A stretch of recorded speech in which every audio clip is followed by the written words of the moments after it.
আরে আবু বকর এত বড় মানুষ, অথচ আবু বকর নির্জনে চলে যেতেন, একা একা চিৎকার করে করে কাঁদতেন আর বলতেন, ইয়া ইবনা আবি কুহাফা, ও আবু কুহাফার বেটা, তুই মানুষ কেন হইলি রে? আরে তুই মানুষ কেন হইলি? এখন হিসাব কেমনে দিবি আল্লাহর কাছে? আল্লাহর সামনে তুই এখন কেমনে দাঁড়াবি? সাইয়েদনা আবু বকর গাছের পাশ দিয়ে যাইতেন আর কাঁদতেন, গাছ দেখলেই কাঁদতেন আর বলতেন, ইয়া লাইতানি কুনতু ওয়ারাকা মিনাশ শাজারা তুদাকাল, হায় মানুষ না হয়ে যদি গাছের লতা পাতা হইতাম তো জীবজন্তু আমারে চাবায়া চাবায়া খায়া ফেলতো, আমার আর আল্লাহর আদালতে হিসাবের জন্য দাঁড়াইতে হইতো না। এখন আমি কেমনে দাঁড়াবো, কেমনে হিসাব দিব? আয় কোথায় আবু বকর, কোথায় ওমর? আরে ভাই, এমন ফিকির তো আমার মতো জালেমের হওয়ার কথা ছিল, এই ফিকির তো আমার মতো জালেমের হওয়ার কথা ছিল, কিন্তু কোথায়? আমাদের চেহারার দিকে তাকাইলে তো মনে হয় না লোকটার আখিরাতের চিন্তা আছে, সব কেমন যেন দুনিয়ামুখী হয়ে গেছে। চেহারার দিকে তাকাইলে মনে হয় না লোকটার আখিরাতের ফিকির আছে। কেন রে ভাই, কেন? আরে ভাই, কে আমাকে আপনাকে গ্যারান্টি দিল যে আমাদের মৃত্যুর যন্ত্রণা হবে না? ওমর তো গ্যারান্টি পাওয়া মানুষ, ওমরু ফিল জান্নাহ, ওমর জান্নাতি। আমাকে আপনাকে কে গ্যারান্টি দিছে যে আমাদের কবরে আযাব হবে না?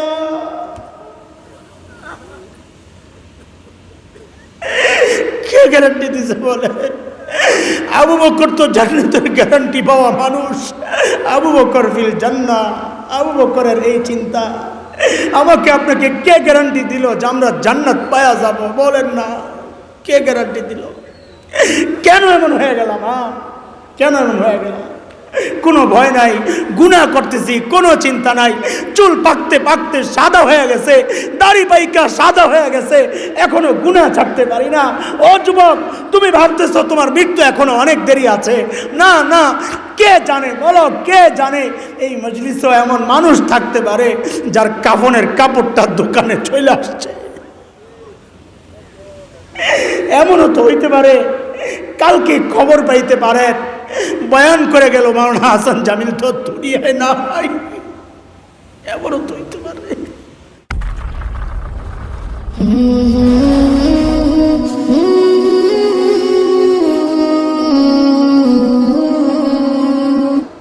আমার কাজের দরকার নাই, আগে বুজুর্গ বাইর করা লাগবে কে আল্লাহর বান্দা। হায়, পরদিন এশার নামাজের পর সাইয়েদনা ওমর ইবনুল খাত্তাব বুড়ির দরজার সামনে এক ঝোপের আড়ালে চুপচাপ বসে আছেন। দেখবেন এত রাতে কে কাজ করার জন্য আসে? আহারে, হযরত ওমর লক্ষ্য করলেন গভীর রাত এক আল্লাহর বান্দা পা টিপে টিপে বুড়ির বাড়ির দিকে আগাচ্ছে। হযরত ওমরও রেডি, আসেন দেখি কেডা। যেই না কাছে আসছে ওমর দাঁড়ায় গেছেন। এই কে আপনি? বাপরে, ওমরের যে আওয়াজ! এমন কোন সিচুয়েশনে যদি আমি পড়তাম, গভীর রাত একা একা হঠাৎ কেউ হয় কে, ওরে আল্লাহ, কাপড় টাপড় সব নষ্ট করে ফেলাইতাম। হযরত ওমরের আওয়াজে ওই ব্যক্তি ভয় পাবেন থাক দূরের কথা, উল্টা হযরত ওমর যাকে দেখছেন নিজেই চমকায়া গেছেন। দেখেন ইনি আর কেউ না, খলিফাতুল মুসলিমিন আবু বকর সিদ্দিক রাদিয়াল্লাহু তাআলা। আবু বকর, আপনি? পায়ের দিকে তাকায় দেয়, জুতা নাই, পায়ে জুতা নাই, খালি পায়ে। হযরত ওমর কিন্তু আবু বকরকে অনেক মহব্বত করতেন, এমনি লাইগে থাকতেন। এই লাগা মানে কি? চেয়ারম্যানই লাগা না, কার চেয়ে কে আমল বেশি করতে পারে ওই লাগা। ধরছেন, দোস্ত জুতা কই, খালি পায়ে কেন? আহারে, সাইয়েদনা আবু বকর কি জবাব দিলেন? দুই রকম জবাব আসছে, হয়তো দুইটাই দিছেন। ওমর এক জবাব, ওমর, জুতা পরলে চটচট আওয়াজ হবে, যদি মানুষের ঘুম ভেঙে যায়, রাষ্ট্রপ্রধান জনগণের ঘুম নষ্ট হবে ওই চিন্তায় জুতা খুলে হাঁটে। কোন দুনিয়ায় বাস করেন? ঘুমের নিরাপত্তা দূরের কথা, জানেরও তো নিরাপত্তা নাই, ঠিকেরও তো নিরাপত্তা নাই। নিচের দিকে তাকায় কইও, আয় হায় আয়, আমাদের আকাবির আসলাফ ওলামায়ে দেওবন্দ সাহাবীদের নমুনা মুফতি শফি রহমতুল্লাহ আলাইহি লিখেছেন আত্মজীবনীতে। ওনার শেখ উস্তাদ আসগর হোসেন রহমতুল্লাহ আলাইহি, দেওবন্দের উস্তাদ, বলে আমি ফারাগাতের পর লম্বা সময় হজরতের সোহবতে ছিলাম আত্মশুদ্ধির জন্যে। তা একদিন রাতে এক এলাকা দিয়ে হজরতের সাথে আমি যাচ্ছিলাম, হঠাৎ এক বাড়ির সামনে হজরত জুতাটারে খুইলা বগলের তলে রয়েছেন, নিয়ে হাঁটতেছেন। বলে আমি অবাক হয়ে তাকায় রয়েছি, এই কি কারবার। কিছু দূর যাওয়ার পর হযরত জুতাটা খুলে আবার পরলেন। তো আমার কৌতূহল আমি আর রাখতে পারতেছি না, জিজ্ঞেস করলাম, হযরত এই কাজ কেন করলেন? কাদা নাই, পানি নাই, কিচ্ছু নাই, জুতা খুললেন কেন? আবার এখন কেন পড়তেছেন? আল্লাহ। হযরত বলেন, আরে মুফতি মিয়া, মিয়া শফি, এই বাড়িটা হচ্ছে একজন পতিতার, দেহ ব্যবসা করে। তার যখন রূপ যৌবন ছিল, তার কাছে গ্রাহকের অভাব ছিল না, সে পয়সা কামাতো। এখন তার বয়স হয়েছে, রূপ যৌবন আগের মতো নাই, গ্রাহক আসে না, কিন্তু তার তো টাকা ইনকাম করতে হবে, জীবিকা এটা তার। সে প্রতি রাতে সেজে গুজে পুরুষের অপেক্ষায় বসে থাকে। আমরা পুরুষ, আমরা যখন এখান দিয়ে যাব, আমাদের জুতার আওয়াজ পায় সে আশাবাদী হবে, না জানি আমার কাস্টমার আসছে। যখন আমরা চলে যাব, আশাহত হইয়া সে কষ্ট পাবে। আমি চাই না এই কষ্টটা সে পাক। হায়, কোথায় আছি আমরা? অথচ এখন বাড়ি করার সময় টয়লেট করি কোথায়? আরেকজনের সীমানায়। যদি জিজ্ঞেস করে, কি ভাই এখানে কেন করলা, গন্ধ আসবে না আমাদের? তোর জায়গায় করছি নাকি? তোর জায়গায় করছি? মাদ্রাসার জন্য রাস্তা আসবে, এমনি তো দিয়ে দেওয়ার কথা, অথচ নিজেদের রাস্তা চক্রান্তের মাধ্যমে, দখলের মাধ্যমে আমার ভাইদেরকে ফাঁসানো হচ্ছে। আল্লাহর হস্তে এমনি দেওয়ার কথা। ও জালিম, মনে রাখিস, এই দিন না, হাসরের মাঠে আল্লাহর আদালতে তোকে আমরা আসামির কাঠগড়ায় দাঁড় করাবো ইনশাআল্লাহ। আপনারা হয়তো অনেকে জানেন না, এই জন্য আপনাদের ভিতরে ওইভাবে লাগে নাই। আমাদের কলিজায় আগুন এই মাদ্রাসার নিয়ে, আগুন। থাক, ভিন্ন বিষয়। আদালতের ফয়সালা আদালতে হোক, আমরা চাই ইনসাফের ফয়সালা হোক, এটাই আমরা চাই। দ্বিতীয় জবাব দিলেন আবু বকর, ওমর, জুতা পরলে চটচট আওয়াজ হয়, মানুষ জেনে যাবে। আমি তো চাই কেবল আমার মালিক জানুক। অথচ আমাদের অবস্থা, ইবাদত যখন করি আর আশেপাশে তাকাই, কেউ না দেখা পর্যন্ত অন্তরে শান্তি তো লাগে না। আমার কথা বলতেছি।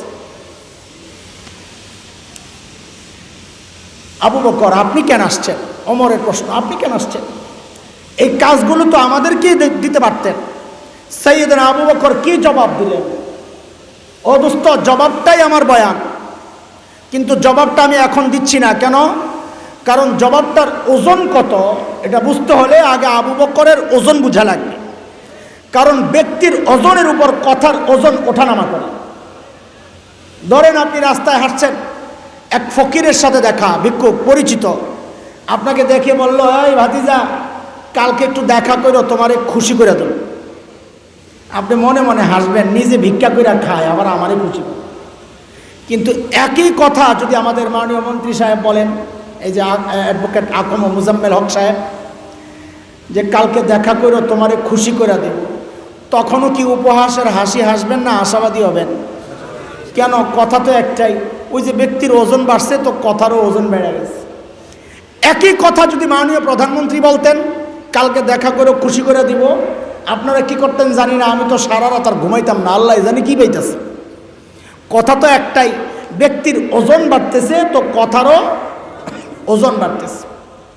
সাইয়েদনা আবু বকর কি জবাব দিলেন ওমরের এই প্রশ্নে? আপনি কেন আসছেন কাজ করার জন্যে? জবাবটা এখন দিচ্ছি না, পরে শোনেন। আগে আবু বকরের ওজন একটু শুনালেন।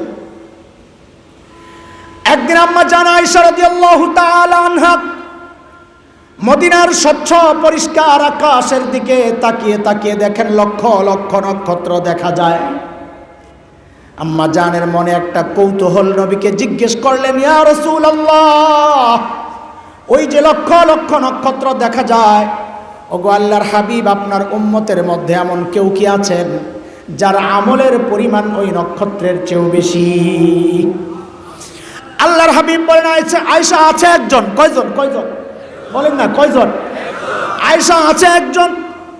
আম্মা জান তো মনে মনে খুশি, জানি তো একজনকে, ওই একজন নিশ্চয়ই আমার বাবা আবু বকর। আমরাও তো তাই মনে করি। বলে, জানলে আবার জিজ্ঞেস করছো কেন? বলে, এটা দুনিয়ার সব মেয়েদের স্বভাব। সব মেয়েরাই চায় স্বামীর মুখ দিয়ে একটু বাবার বাড়ির প্রশংসা শুনতে। একদিন খালি বদনাম করে দেখেন, এক সপ্তাহ তরকারি মজা হয় না। সত্য কথা কন, এই বিপদে আমি একা না, আরো আছে। খুব খুশি লাগতেছে না? বেডি করে সাইজ করা হইতেছে, গাদা তোমারে সাইজ করা হয়েছে, তুমি টের পাও নাই কেন? কারণ তার বাবা মার বদনাম করলে কষ্ট লাগে, সুনাম করলে খুশি লাগে। সন্তান হিসাবে এটাই তো হওয়ার কথা। পোড়া কপাল তো তুমি। এই বউ যখন তোমার বাবা মার বদনাম তোমার কানে ঢুকায়, তোমার কষ্ট লাগে না, বরং বউয়ের কথায় যায় বাবা মার সাথে খারাপ আচরণ করো। খারাপ তো তুমি। আল্লাহর হাবিব বলেন, আয়েশা, আছে একজন আমার যে উম্মতের আমল ওই নক্ষত্রের চেয়েও বেশি, সে হচ্ছে ওমর ইবনুল খাত্তাব। কে বলেন না? এই জবাব শুই না তো আম্মা জানের চেহারা একদম মলিন হয়ে গেছে। কি আশা করলাম নবী কি বললেন। আল্লাহর হাবিব তো চেহারা দেখেই বুঝছেন। স্বামী স্ত্রী আল্লাহ তাআলার এক বিশেষ নিয়ামত, একটা মহব্বত তৈরি করে দিয়েছেন আল্লাহ তাআলা।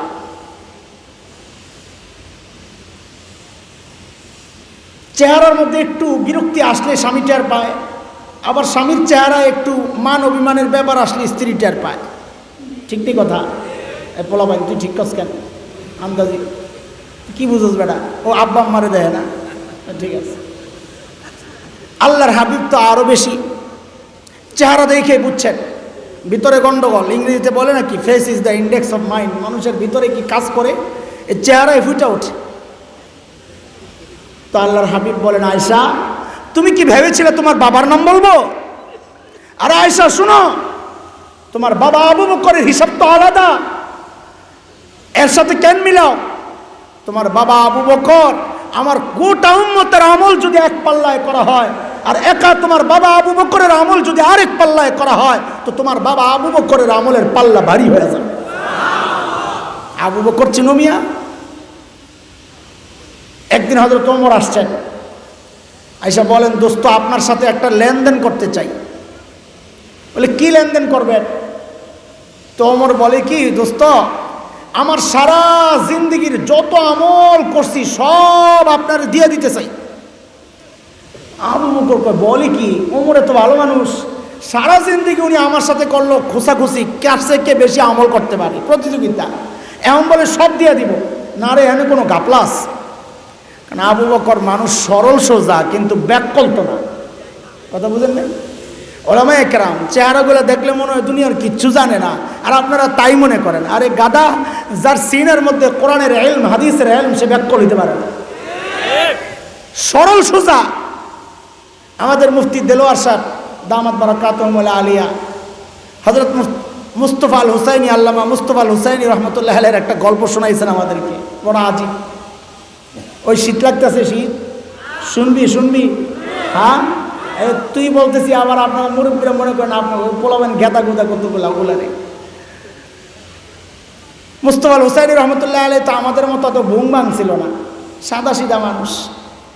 মাহফিলের পর এক হোটেলে বসেছেন খাইতে, বলে হুজুর মাহফিলে খাওয়ায় নাই।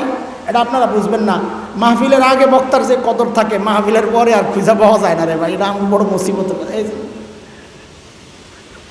খাই নাই কইলাম, আবার বাগাই দিয়েন না, বলে কইছেন তো বদনাম। না খাওয়াই জালেমরা উড়াইয়া দিছে। আচ্ছা শুনে, হযরত বসছেন এক হোটেলে খাইতে, খাওয়া শেষ, সুন্নত তরিকায় চেটে চুটে খাচ্ছেন, হাড্ডি একটা ছিল চাবাইতেছেন।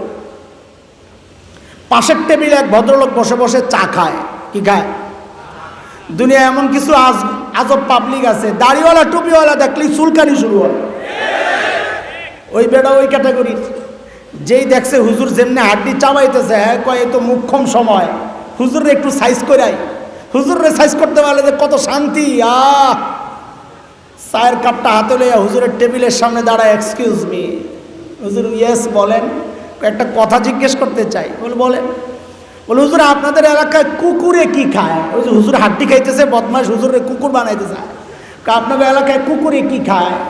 মনে করছে এই প্রশ্ন করলে ব্যাককল হুজুর কানতে কানতে বেহুশ হয়ে যাবে, কিন্তু হুজুর যে মহাপণ্ডিত এত জানে না। যে জিজ্ঞেস করছে আপনাদের এলাকায় কুত্তায় কি খায়, হুজুর ওর দিকে তাকায় না, হাড্ডি চাবায় আর কয় আমগো এলাকায় কুত্তায় চা খায়। এমন বুঝো অবস্থা। আরে কাসেম নানতুবির নাম শুনছ? হায় হায়, দারুল দেওবন্দের প্রতিষ্ঠাতাদের একজন। গোটা ভারত মহাদেশ যাদের উসিলায় স্বাধীনতা এসেছে, ইংরেজ বিরোধী আন্দোলনের অন্যতম সিপাহসালার। আয় কি মানুষ! দেওবন্দ মাদ্রাসার পাশে একটা মসজিদ আছে, ছাত্তা মসজিদ। হযরত ওই মসজিদে থাকেন। ইংরেজরা টের পাইছে হুজুর এনাস গ্রেফতার করার জন্য চারদিক থেকে ঘেরাও করছে। কাসেম নানতুবি ভিতরে, সাদাসিধা মানুষ, একটা গেঞ্জি পরা, লুঙ্গি পরা, মসজিদ ঝাড়ু দেয়। আমাদের আকাবির ইংরেজরা ধরার জন্য ভিতরে ঢুইকা কাসেম নানতুবিরে দেখা এরা মনে করছে এটা কাসেম নানতুবি না। এরা মনে করছে এত বড় নেতা, পেটটা তো কমপক্ষে দেওয়ানবাগীর হুজুরের মতো হওয়া দরকার। এই ব্যাটারে দেখে পছন্দ হয় নাই, তো জিজ্ঞেস করা হয় কাসেম নানতুবি কাহায়, কাসেম নানতুবি কই?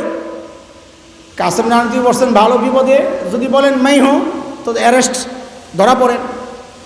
আর যদি বলেন পাতা নেই আমি জানি না, তো মিথ্যা হয়। তা আলেম কি হয় না রে? ব্যাকল হয় না, সরল সোজা হয়। কাসেম নানতুবির আল্লাহ আজব এক মাথা দিছিলেন। উপস্থিত জবাবের ক্ষেত্রে জুড়ি মেলা ভার, মুনাজারা করতেন, বহস করতেন, টকশো করতেন। উপস্থিত এমন এমন কথা বলতেন, বিপক্ষ একদম ঘায়েল হয়ে যায়।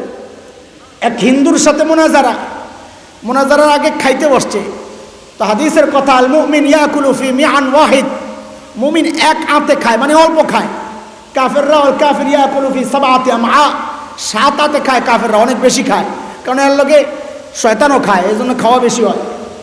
তো কাসেম নানতুবি খাইছেন অল্প একটু, হিন্দু তো অনেক খাইছে। হ্যাঁ, চিন্তা করছে এটারে দিয়ে ওরা আগে সাইজ করি, মানসিকভাবে দুর্বল করার জন্য। এটা টকশোর কৌশল। তো বলে, ও মোল্লা কাসেম মিয়া কাসেম, আপনি তো আমার সাথে খাওয়াই পারলেন না, টকশোতে কেমনি জিতবেন?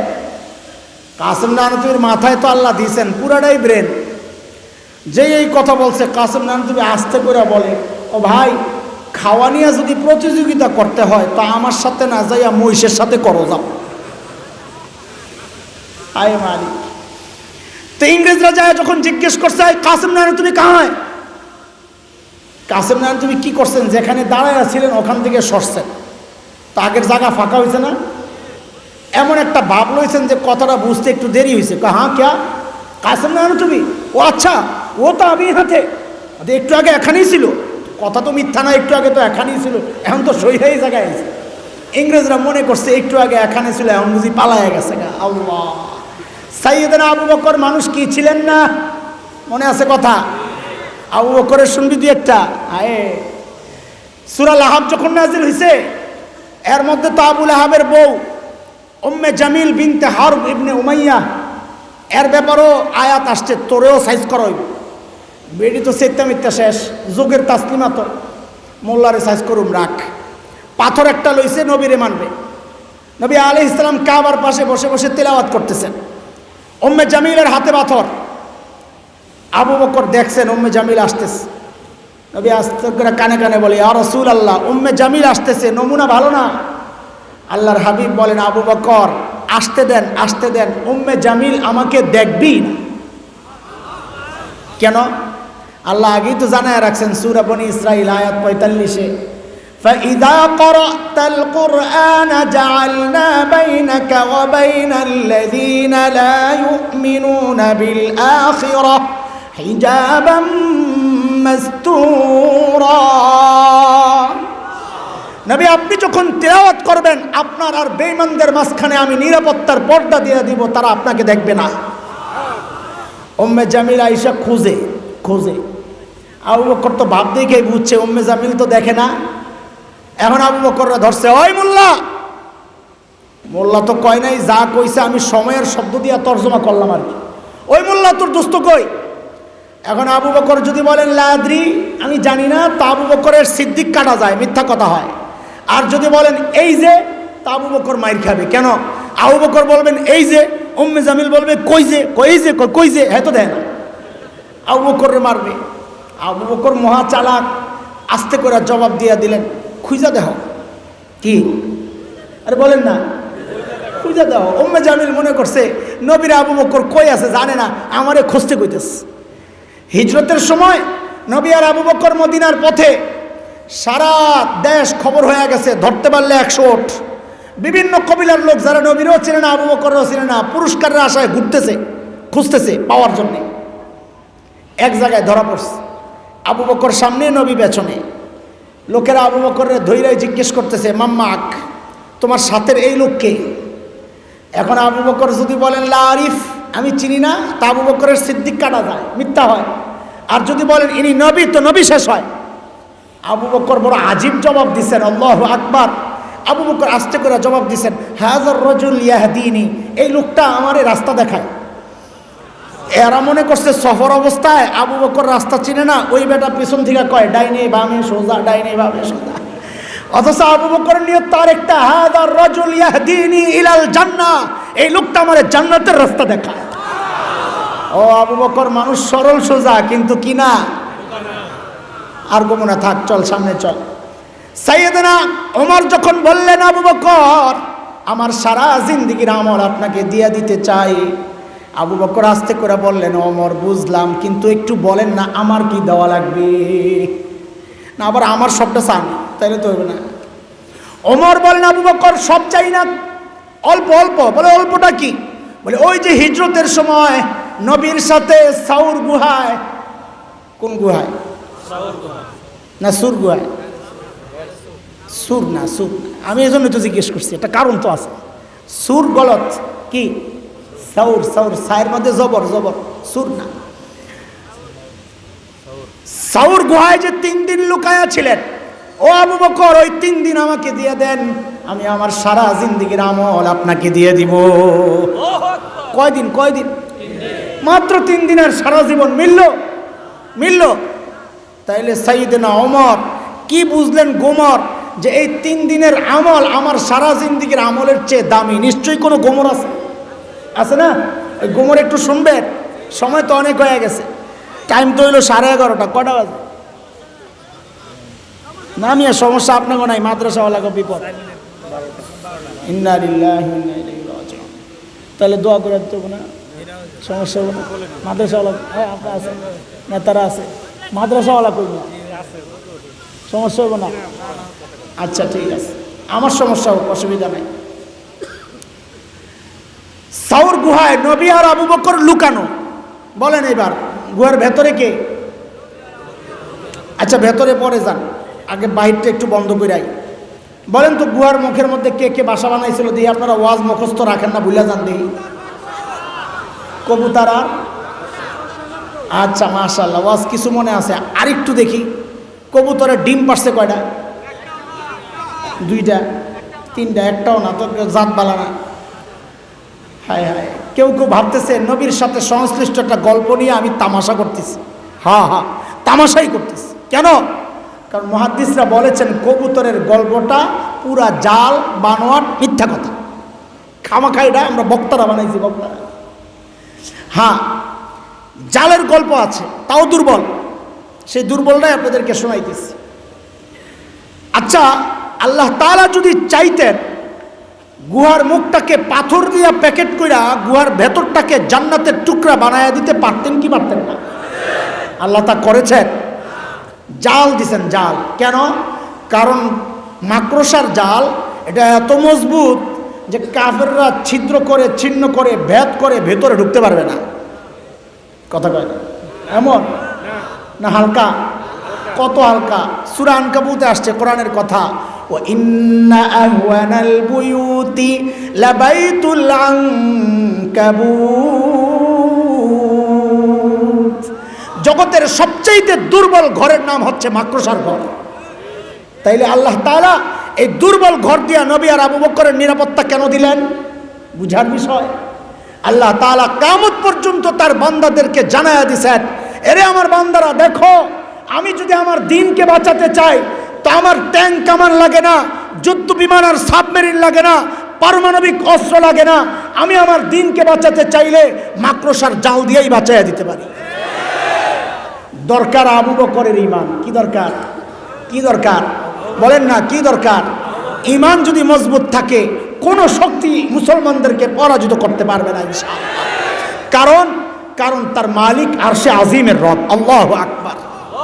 আয় মালিক, শেখ ওমর মুখতার রহমতুল্লাহ আলাই লিবিয়ার বিপ্লবী বীর, ইটালি যখন লিবিয়া দখল করে, ইটালি আর লিবিয়া কাছাকাছি না, ভূমধ্যসাগর পার হয়ে আসছে, তখন সিস্টেম ছিল ওই যে ইউরোপের রাষ্ট্রগুলা ফ্রান্স, ইটালি, ব্রিটেন, এরা আফ্রিকায় আইসা বিভিন্ন অঞ্চল দখল করতো, নিজেদের নিয়ন্ত্রণে নিয়ে স্বর্ণ এই মণিমুক্তা যা আছে সব কাছে লয়ে যেত, আমগো পয়সা দিয়ে না, এরা বড় লোক।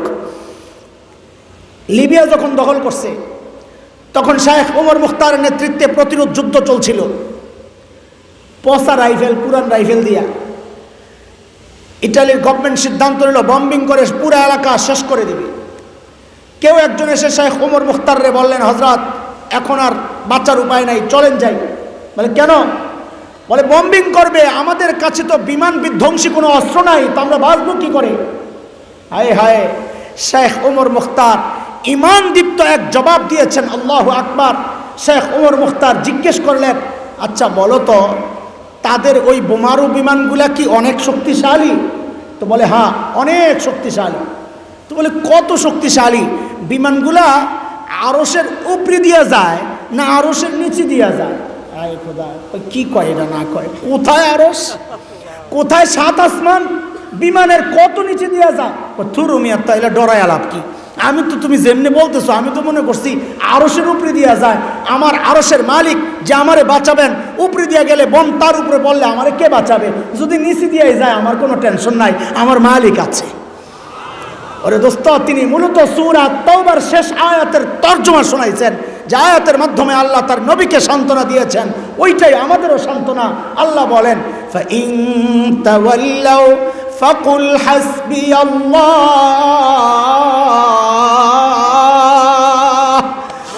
লা ইলাহা ইল্লাহু আলাইহি তাওয়াক্কালতু ওয়া হুয়া রাব্বুল আরশিল আযীম।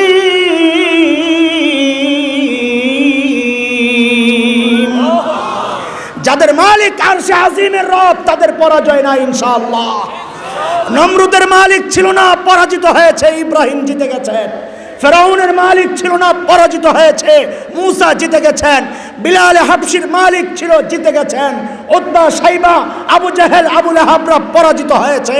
আমেরিকার মালিক ছিল না, এই জন্য আল্লাহ তাআলা কুত্তার মতো পিটায়া পিটায়া আফগানিস্তান থেকে বিদায় করেছে। কথা বলছে, কিয়ামত পর্যন্ত এই ধারা অব্যাহত থাকবে ইনশাআল্লাহ। যাদের মালিক আছে তাদের কোনো ভয় নেই ইনশাআল্লাহ, কোনো ভয় নাই ইনশাআল্লাহ।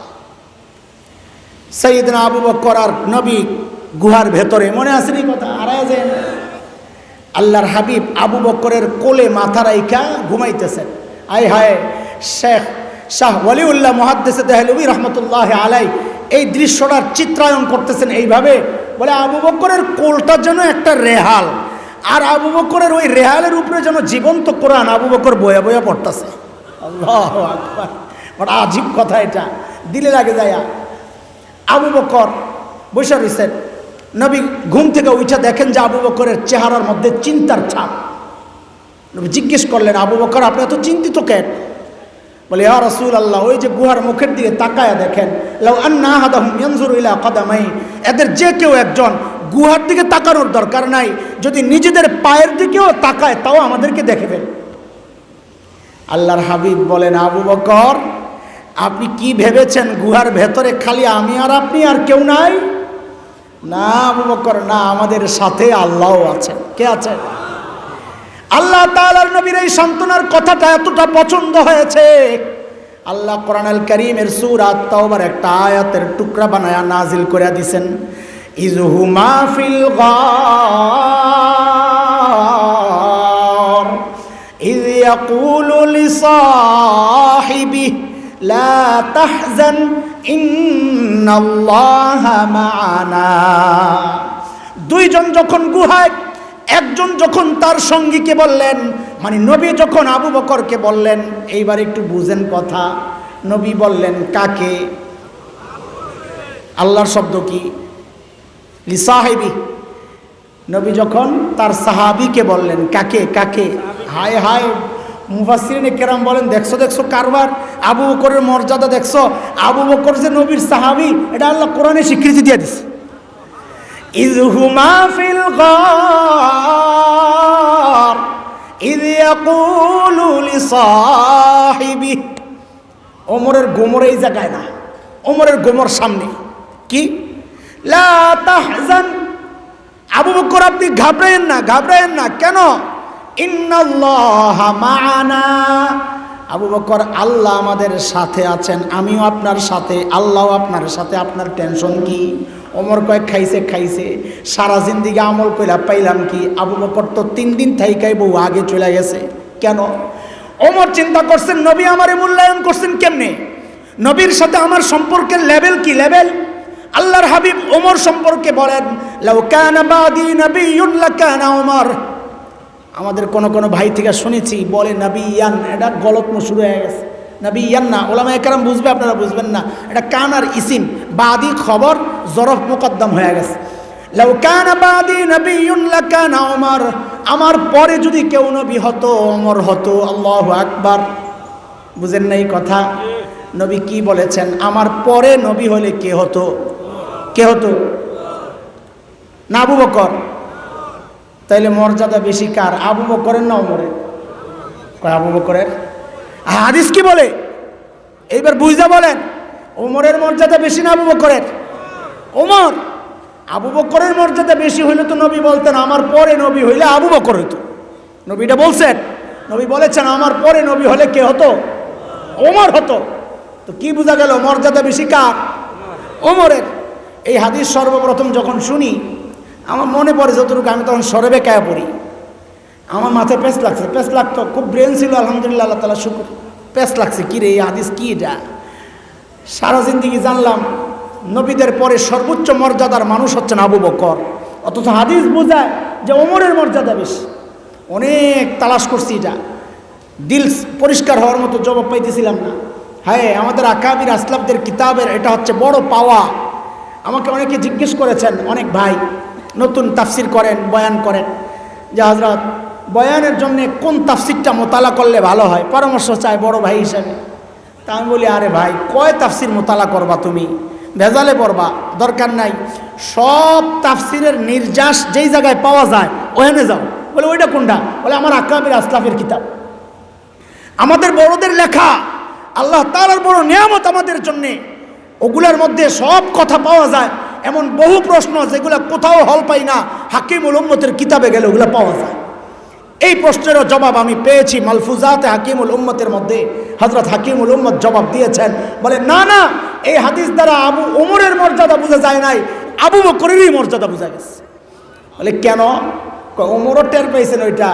নবী বলেন, ওমর আপনার সাথে আমার সম্পর্কের লেভেল কি? বলে লেভেল হলো বাদিয়তের লেভেল।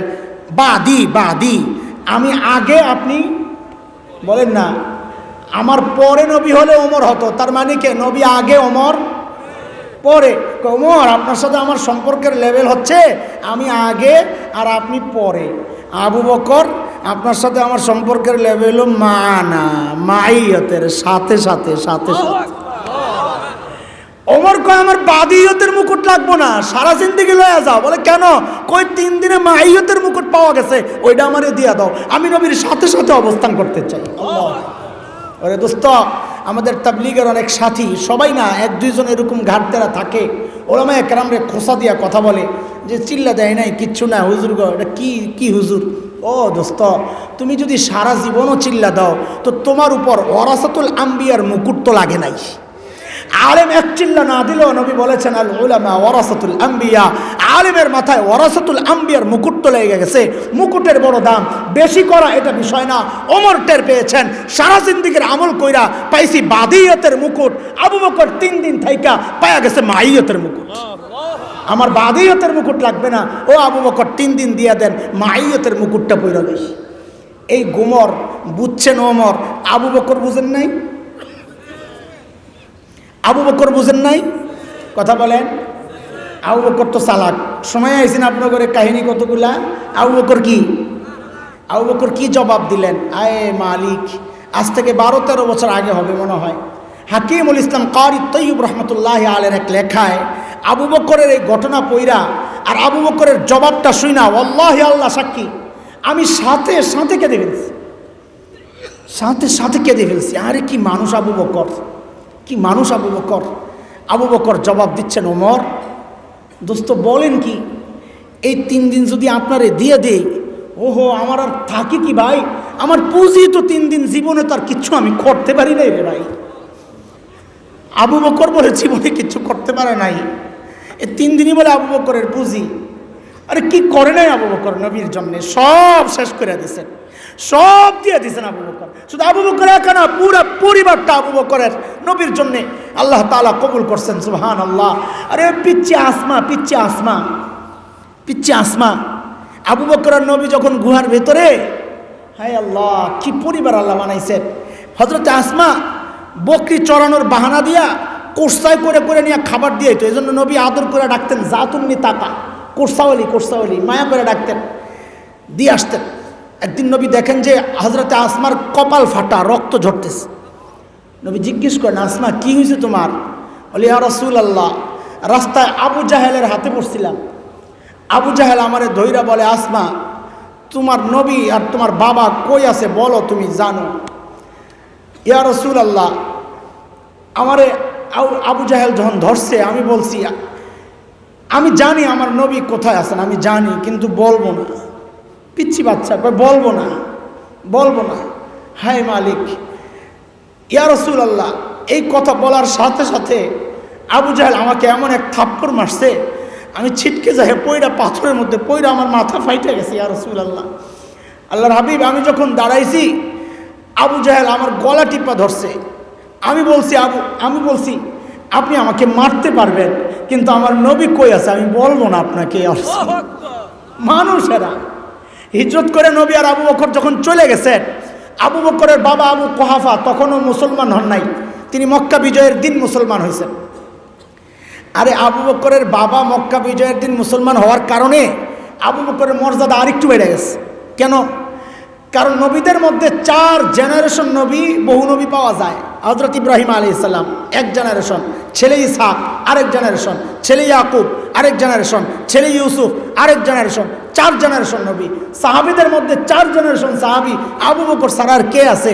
বাবা আবু কুহাফা 1 নম্বর সাহাবী, ছেলে আবু বকর 2 নম্বর সাহাবী, মেয়ে আসমা 3 নম্বর সাহাবী, আসমার ছেলে আব্দুল্লাহ ইবনে জুবায়ের 4 নম্বর সাহাবী। আবু কুহাফা তখনও মুসলমান হয় নাই, আবু বকর চলে গেছে। আবু কুহাফা তো জানে নিজের ছেলের খবর, যে এটা যেই পাগলের পাগল, ঘরে মনে হয় কিচ্ছু রেখে যায় না। তো দরজায় যায়া নক করছে, অনেকদিন যায় না, রাগ করে ছেলের বাড়িতে অনেকদিন যায় না, ছেলে মুসলমান হয়ে গেছে। দরজায় যায়া নক করে আসমারে ডাক দেয়া বলে, দাদু ভাই, বাবা তো মনে হয় ঘরে কিচ্ছু রেখা যায় নাই, কি লাগবে আম্মুকে জিজ্ঞেস করো। ওই ছোট্ট আসমা জবাব দেয়, দাদু ভাই আপনি চিন্তা করেন না, আব্বা যাওয়ার সময় ঘরে যথেষ্ট পরিমাণ রেখে গেছে। আবু কুহাফা চলে গেছে। কিছু দূর যায় আবু কুহাফার মাথায় আসছে, আরে আমার ছেলে যেই পাগলের পাগল, এই পাগল আবার ঘরে যথেষ্ট পরিমাণ রেখা যাবে, কথাটার মধ্যে কোনো ঘাপলা আছে। আবু কুহাফা আবার আসছে, আয়েশা জিজ্ঞেস করতেছে, দাদু ভাই বুঝলাম যথেষ্ট পরিমাণ রাইখা গেছে, একটু বলো না কি রাইখা গেছে। দাদা তো মায়া তো লাগে, কলিজায় তো লাগে, একটু বলো না কি রাইখা গেছে। ওই ছোট্ট আসমা জবাব দেয়, দাদু ভাই আব্বা যাওয়ার সময় আল্লাহ আর তার রাসূলকে রাইখা গেছে, আমাদের জন্য ওগুলোই যথেষ্ট, আপনি চিন্তা করেন না। কি মানুষ ছিল এরা, আল্লাহু আকবার। আবু বকর কি করেন নাই নবীর জন্যে, সে আবু বকর বলতেছেন, ওমর ওই 3 দিন আপনাকে দিয়ে দিলে আমার আর চালান পুঁজি থাকে কি? আমার পুঁজি তো এই 3 দিন, আর তো জীবনে কিচ্ছু করতে পারি নাই রে ভাই। আয় মালিক আল্লাহ, ওই যে আপনাদেরকে আনছিলাম কোত্থেকে মনে আছে? বুড়ির বাড়ির সামনের থেকে মনে আছে? চলেন জাগাত চলে যাই। সাইয়েদনা ওমর যখন বললেন, আবু বকর এই গভীর রাতে আপনি কেন আসছেন ভাই রে, কাজগুলো আমাদেরকে দিল তো হতো। আবু বকর কি জবাব দিছেন? বলছিলাম জবাবটার ওজন বুঝতে হইলে আগে আবু বকরের ওজন বুঝা লাগবে। চিনছেন নি একটু আবু বকর? কি চিনবেন আর? আবু বকরের যত পড়ি আর অবাক হই, কি মানুষ এটা, আল্লাহ আল্লাহ আল্লাহ। আবু বকরের জবাবটা আমি আপনি দিলে এটা ছিল সিম্পল জবাব, এটা কোনো আকর্ষণের মতো কিছু না, উল্লেখ করার মতো কিছু না, কিন্তু জবাবটা কার? আবু বকরের। কার? মানুষ বড় তো জবাবের ওজনও বড়। বুঝে আসছে না কথা? আবু বকরকে ওমর যখন বললেন, ভাই এই ছোটোখাটো কাজগুলা আমাদেরকে দিলেও তো আমরা করতাম, তো আবু বকর কি জবাব দিলেন? আবু বকর জবাব দিচ্ছেন, ভাই রে ওমর, হ্যাঁ কাজগুলো আপনাদেরকে দিলেও পারতাম, কিন্তু ভাইরে আমি কি আমার আখেরাত কামাই করব না? আমার কি আখেরাত লাগবে না? হাই কি ফিকির ঢুকছে মাথায় আখেরাতের। হ্যাঁ, কোথায় আবু বকর গোপনে যায় বুড়ির বাড়ির কাজ করে আখেরাতের ফিকির। আরে ওমর কত বড় মানুষ, অথচ আখেরাতের ভয় কলিজায় কিভাবে ঢুকছে? ওমর কত বড় মানুষ। এক হাদিস তো শুনাইলাম, নবী বলেছেন লাউ কানা বাদি নবিয়্যুন লাকানা ওমর, আমার পরে নবী হলে ওমর হতো। এক হাদিসে নবী বলেছেন ওমরু ফিল জান্নাহ, ওমর জান্নাতি। এক হাদিসে নবী বলেছেন আমি আপনি হকের উপর চললে বলা হয় লোকটা হকপন্থী। ওমর সম্পর্কে নবী বলেছেন উল্টা, দারাল হাক্কু হাইসু দারা, ওমর যেদিকে যায় হক তার পেছনে পেছনে যায়। মানে ওমর হকপন্থী না, হক ওমরপন্থী। আল্লাহ, নবী আলাইহিস সালাম হিজরতের সময় জান্নাত ঘুরে আসছেন। আমি শেষ করতেছি 2-4 মিনিটের মধ্যে, ভয় পায়েন না। জান্নাত ঘুরে আসছেন, জান্নাতে হযরত ওমরের বাড়িটাও দেখে আসছেন। দুনিয়ায় এসে নবী আনন্দ আর উচ্ছ্বাস প্রকাশ করতেছেন, হায় আমার উম্মত ওমরের বাড়িটা দেখছি কি যে সুন্দর, আহা কি যে সুন্দর। নবী খুব আনন্দ প্রকাশ করতেছেন। নবী বলতেছেন আমার দিলটা খুব চাইছিল বাড়িটার ভিতরে একটু ঢুকি, না জানি ভিতরটা কত সুন্দর, কিন্তু আমি ঢুকি নাই কেন? ওমরের গায়রত, ওমরের আত্মমর্যাদাবোধ, প্রেস্টিজ আমি জানি, ঢুকলে যদি ওমর মাইন্ড করে। কেন কেন? কারণ কারো ঘরে অনুমতি ছাড়া তো ঢুকা নিষেধ। কোরআনের নির্দেশ এটা, সূরা নূরে আসছে না, ইয়া আইয়ুহাল্লাযীনা আমানু লা তাদখুলু বুয়ুতান গায়রা বুয়ুতিকুম হাত্তা তাস্তানিসু ওয়া তুসাল্লিমু আলা আহলিহা। কারো ঘর তো অনুমতি ছাড়া ঢুকা নিষেধ। নবী যখন বললেন আমি ঢুকি নাই, ওমর যদি মাইন্ড করে, এই কথা শুই না মুফতি তাকে ওসমানী এইভাবে লেখেন যে এই কথা শুই না হযরত ওমর হাউমাউ করে কান্না শুরু করছেন, ইয়া রাসূলুল্লাহ আবিকা গিরতু ইয়া রাসূলুল্লাহ, আপনার সাথে আমার আত্মমর্যাদা বোধ। আরে কেন একটু ঢুকলেন না আপনি, কেন একটু ঢুকলেন না? এত বড় মানুষ ওমর, অথচ মৃত্যুর সময় আবু লুলু মাজুসির ছেলে বিষাক্ত খঞ্জর দিয়া যখন পেটের মধ্যে চালায় ফজরের নামাজের সময়, বিষের তাড়নায় হযরত ওমর নাড়ি বুড়ি বের হয়ে গেছে, কাপড় দিয়ে পেঁচাইয়া হযরত ওমরকে শোয়া দেওয়া হয়েছে। হযরত ওমর বেহুশ, একজনের কোলে মাথা, হঠাৎ একটু হুশ ফিরছে তো নামাজের খবর লইছেন। ওমর দিনের ব্যাপারে কতটা সিরিয়াস ছিলেন দেখেন, নিজের এই অবস্থা দেখেন, দরজার কাছে এক যুবক দাঁড়ায় রয়েছে, তার কাপড় টাকনুর নিছে, ওই অবস্থায় ডাক দিছে, ওই কাপড় উপরের দিকে ওঠা। আল্লাহু আকবার। এরপর কি করলেন ওমর? জান্নাতের সুসংবাদ পাওয়া ওমর কি করলেন?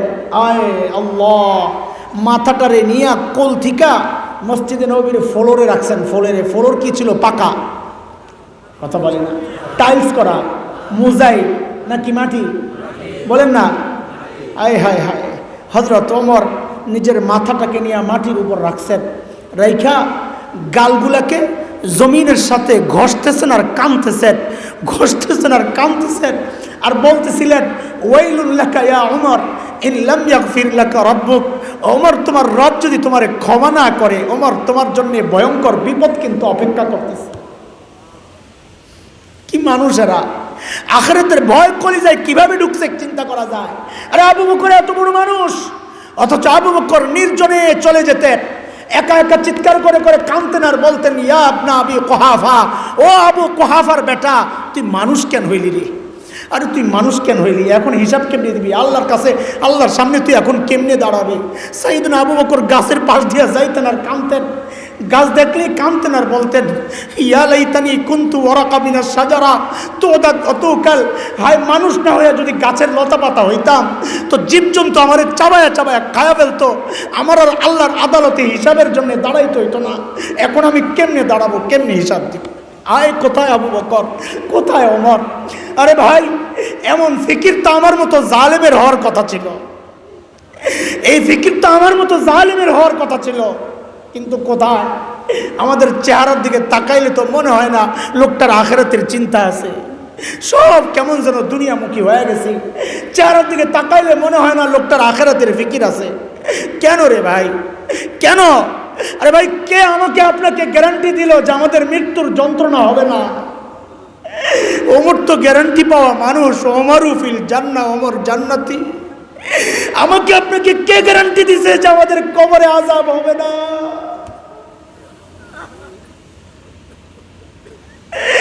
কে গ্যারান্টি দিছে বলে? আবু বকর তো জান্নাতের গ্যারান্টি পাওয়া মানুষ, আবু বকর ফিল জান্নাহ, আবু বকরের এই চিন্তা। আমাকে আপনাকে কে গ্যারান্টি দিল যে আমরা জান্নাত পাওয়া যাব? বলেন না, কে গ্যারান্টি দিল? কেন এমন হয়ে গেলাম? কেন এমন হয়ে গেলাম? কোনো ভয় নাই, গুনাহ করতেছি, কোনো চিন্তা নাই। চুল পাকতে পাকতে সাদা হয়ে গেছে, দাড়ি পাইকা সাদা হয়ে গেছে, এখনো গুনাহ ছাড়তে পারি না। ও যুবক, তুমি ভাবতেছো তোমার মৃত্যু এখনো অনেক দেরি আছে। না না, কে জানে, বলো কে জানে এই মজলিসেও এমন মানুষ থাকতে পারে যার কাফনের কাপড়টা দোকানে চলে আসছে। এমনও তো হইতে পারে কালকে খবর পাইতে পারে বয়ান করে গেল মাওলানা হাসান জামিল তো দুনিয়ায় না হয়। এমনও তো হইতে পারে। কেন এমন হয়ে গেলাম বলেন না? কেন এমন হয়ে গেলাম? ও ভাই, কিভাবে বললে বুঝবা? কিভাবে বললে বুঝবা? কিভাবে বললে গুনাহ ছাড়বা? বলো বলো।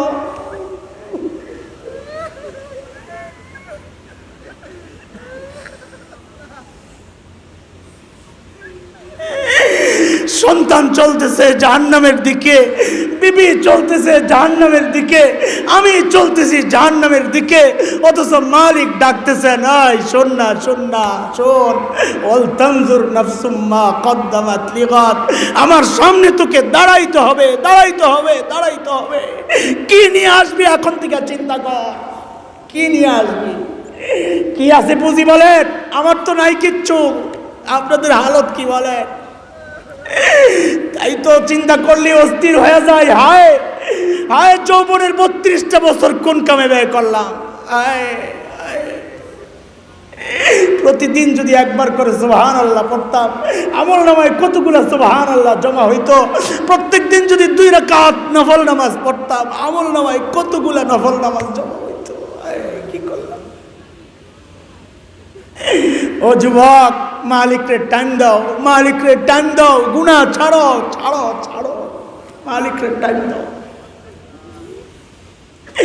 মালিক কত মায়া করে ডাক দিয়ে বলতেছেন, ইয়া আইয়ুহাল্লাযীনা আমানুত্তাকুল্লাহ ওয়াল তানজুর নাফসুম মা কদ্দামাত লিগাদিন ওয়াত্তাকুল্লাহ। আল্লাহকে ভয় করো, আল্লাহকে ভয় করো, আল্লাহকে ভয় করো। গুনাহ ছাড়ো ভাই, গুনাহ ছাড়ো, গুনাহ ছাড়ো। মালিককে টাইম দাও, আমল নামা ভারী করো, আমল নামা ভারী করো, নেকি দ্বারা ভারী করো।